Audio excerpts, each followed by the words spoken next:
achieved regime change in the lead up to negotiations. Another thing that's happening in the midst of this ceasefire that the international community is ignoring is executions.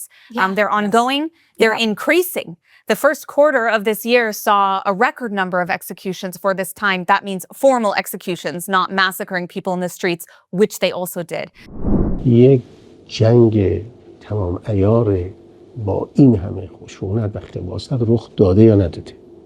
من به نظرم میاد که ما احکاممون جناب آقای خیلی باید زیادتر صادر بشه، هم در رابطه با مصادره اموال، هم در رابطه با صدور حکم اعدام. اینا رو واقعا تسریع بکنید.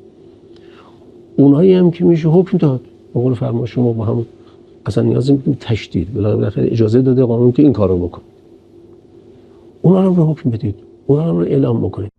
Was some disappointment.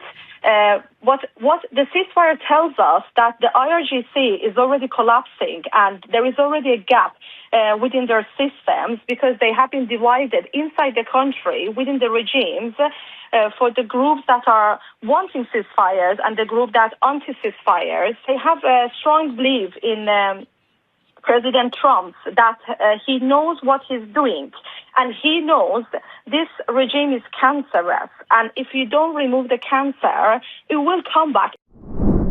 In an interview basically saying, yes, the regime should fall, they're the worst thing in the world, but if that means we give Trump and Bibi the credit, then that's what is tearing me apart.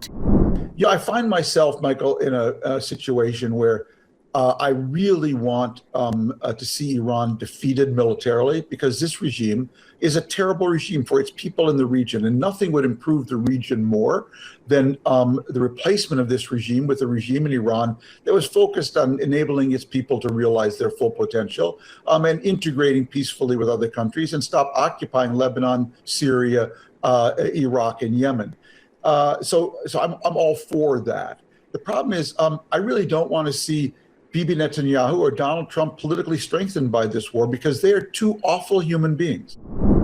Well, it's not surprising in the least bit. I mean, anybody who's been paying attention to that vile creature for years and years in the New York Times, Don't hold back. it's not surprising.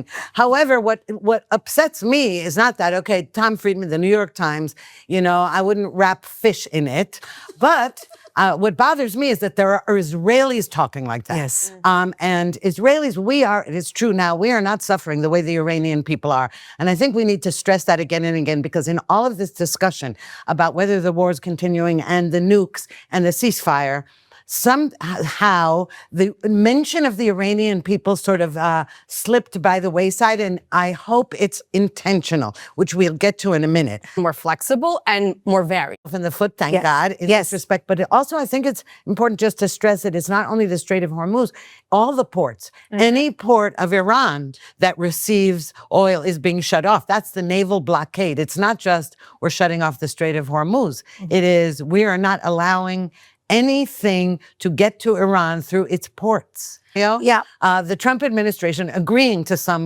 crappy bullshit deal that means nothing and fantasizing that actually they're going to give up their nukes. They finally agreed, so we'll unfreeze assets. That's the worst case scenario. The worst case scenario is that a deal comes out, any deal, at 4:30 people. At 4:30. If or at any time in these next 2 weeks. To have the ships, I don't know, bombing each other, that may be the thing that we need to finally finish the job, because Trump will say that's enough, okay? If there are mines that explode, for example. And this happens a lot with the Trump administration and with Netanyahu. We say, it's not happening, and then it happens. I wouldn't be surprised if within these 2 weeks we see military action, whatever. But I don't think the worst case scenario is war. I think the worst case scenario is a false so-called peace that's not peace.